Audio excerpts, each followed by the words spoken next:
In 1981, when they got the car, I think the people who originally engineered the car, they did a fantastic job, and I think they got it about 85% correct.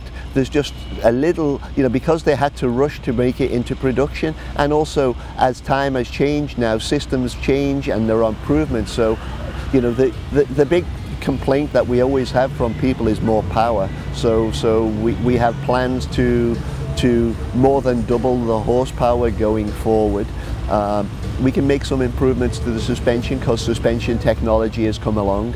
We can take some weight off the car, which will always help in the performance. And then obviously these days in-car entertainment is big, you know, to change the environment inside. And seeing as most of our customers are very technically inclined, the more technical gadgets I think that we put in the car of quality, I think our clientele is looking for. So you know, there are other mechanical improvements. Obviously the electrical system was poorly designed and could take some improvements, so we'll make some improvements there, and then just general fit and finish to bring it up to today's standards. And I think that's all it really needs. You know, that will make it a much better car.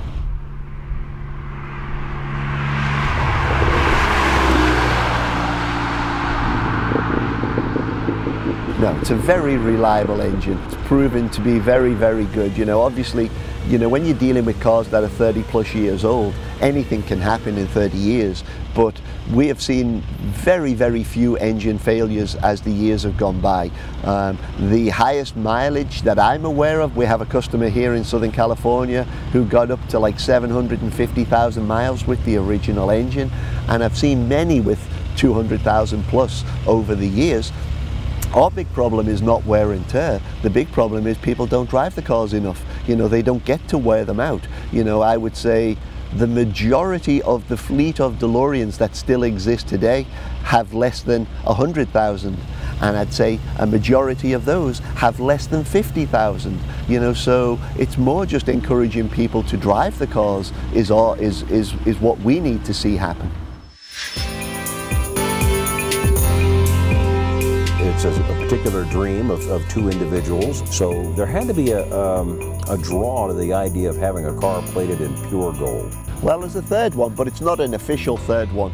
After the company went out of business and they had all the panels here in the States, they decided to make another car. And when they did a count of the panels, they only had 7. So one of the doors was missing. So they had that door replated in the States, and it doesn't match the rest of the car. So when they completed the car, it was not possible really to sell it, and now the car is on the east coast of the US somewhere.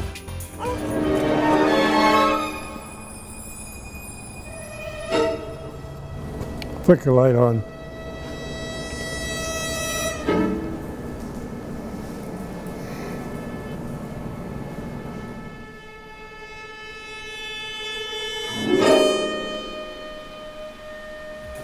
It's something that you won't see anyplace else.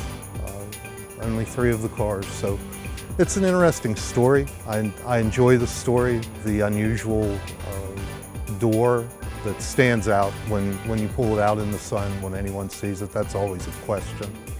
But it's fun, unique, and a conversation piece no matter where it goes. What's going to happen to it? I'm going to sell it if I can find somebody dumb as I am.